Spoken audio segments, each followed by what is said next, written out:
ദൈവം സ്നേഹമാവുന്നു. നമ്മൾ എന്തെല്ലാം അനുസരണക്കേട് കാണിച്ചിട്ടും സർവശക്തനായ ദൈവം നമ്മളെ പരിപാലിക്കുന്നു. അതുപോലെ നാം മറ്റുള്ളവരെയും കാണേണ്ടതാകുന്നു. ആരെങ്കിലും ഒരു വ്യക്തി തെറ്റിപ്പോയാൽ ആ ഏതെങ്കിലും ഒരു വ്യക്തി നമ്മളോട് എന്തെങ്കിലും ബുദ്ധിമുട്ട് കാണിച്ചാൽ പരസ്പരം നമുക്ക് ക്ഷമിക്കാൻ കഴിയണം. അങ്ങനെ പരസ്പരം ക്ഷമിക്കുവാനും സഹിക്കുവാനും സ്നേഹിക്കുവാനാണ് സർവശക്തനായ ദൈവം നമ്മളെ ഈ ഭൂമിയിലാക്കി വെച്ചിരിക്കുന്നത്.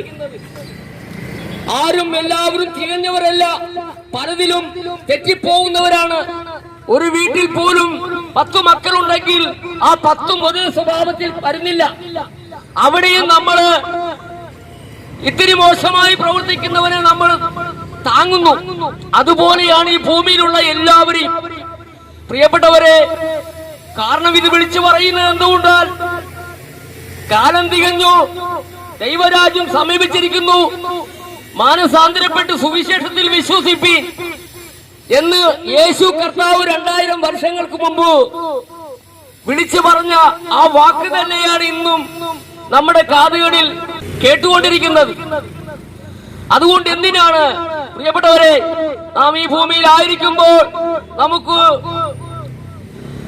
അനവധി പ്രതിസന്ധികളുണ്ട്.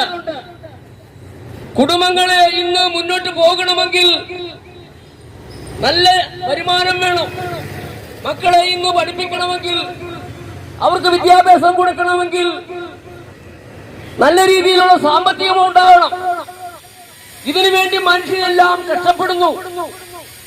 പക്ഷേ നമ്മൾ എങ്ങനെയെല്ലാം കഷ്ടപ്പെട്ടാലും അവിടെയെല്ലാം നമുക്ക് സന്തോഷമാകണമെന്നുണ്ടെങ്കിൽ നമ്മുടെ നടുവിൽ നമുക്ക് സർവശക്തനായ ദൈവം കൂടെ നമ്മളോടുകൂടി വേണം.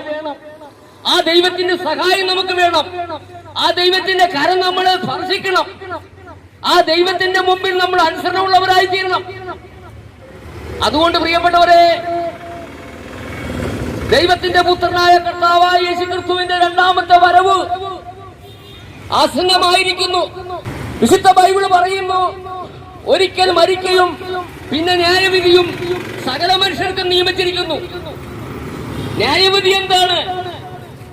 വെളിച്ചം ലോകത്തിൽ വന്നിട്ടും മനുഷ്യന്റെ പ്രവൃത്തി ദോഷമാണ് എന്ന് പറഞ്ഞാൽ കർത്താവായ യേശു തന്റെ ശിഷ്യന്മാരെയും ലോകത്തോടും സംസാരിച്ച കാര്യങ്ങൾ നമ്മൾ കേട്ട് അനുസരിക്കുവാനാണ് ദൈവം ആഗ്രഹിക്കുന്നത്. തമ്മിൽ സ്നേഹിക്കണം.